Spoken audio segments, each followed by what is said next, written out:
د روژې میاشت راغله، په دې روژه کې مونږ ښه مؤمنان جوړ شو. د روژې مقصود څه دی؟ ښه مؤمن جوړېدل.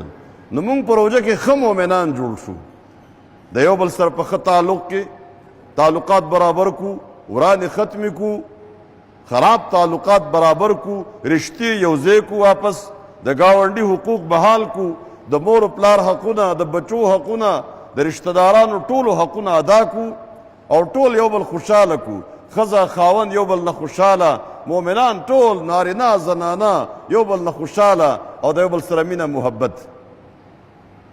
دا د روژې تقاضا هم ده، او د روژې مقصد هم دی، او دا د مؤمنانو د ایمان تقاضا ده.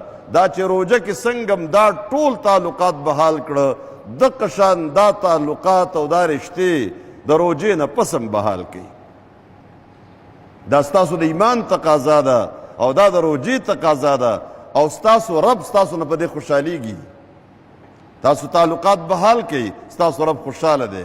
تعلقات هم خراب کړه، ستاسو رب خفه دی.